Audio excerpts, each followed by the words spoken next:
PN संधि का निर्माण दो क्रियाओं द्वारा होता है। एक क्रिया नाम है विसरण और दूसरा है अनुगमन। इसको विशेष रूप से समझिएगा। एक का नाम है विसरण और दूसरा का नाम है अनुगमन। दो क्रिया होता है। अब विसरण क्रिया में क्या होता है जरा समझिए।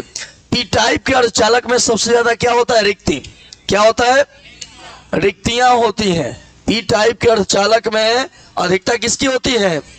और एन टाइप के अर्धचालक में इलेक्ट्रॉन्स की मात्रा अधिक होती है।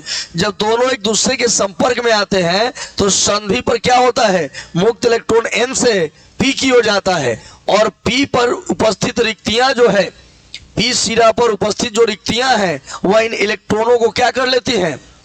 वह ग्रहण कर लेती हैं। इससे ऐसा लगता है जैसे मानो कि मुक्त इलेक्ट्रॉन एन से पी की ओर और रिक्तियां पी से एन की ओर जा रही है। चूंकि इलेक्ट्रॉन एन से पी की ओर जाता है अतः एक धारा पी से एन की ओर प्रवाहित होने लगती है, जिसे विसरण धारा के नाम से जानते हैं। विसरण क्रिया के कारण एन सिरा पर प्लस धनावेश और पी सिरा पर ऋणावेश उत्पन्न हो जाता है।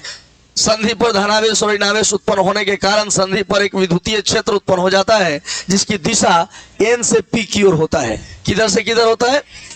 एन से पी की ओर होता है। इस विद्युतीय क्षेत्र के प्रभाव के कारण अल्पसंख्यक आवेश वाहकों पर विद्युतीय बल लगने लगता है, जिससे कि मुक्त इलेक्ट्रॉन पी से एन की ओर और रिक्तियां एन से पी की ओर जाने लगती है। मुक्त इलेक्ट्रॉन जब पी से एन की ओर जाता है तो एन से पी की ओर एक धारा का प्रवाह होता है जिसे अनुगमन धारा कहते हैं और इस क्रिया को हम अनुगमन की क्रिया कहते हैं।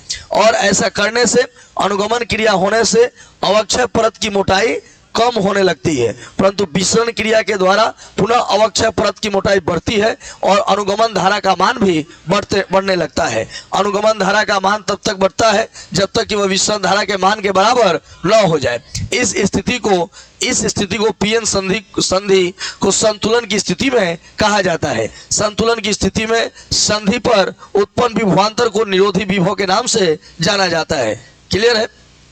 यहाँ तक क्लियर हो गया?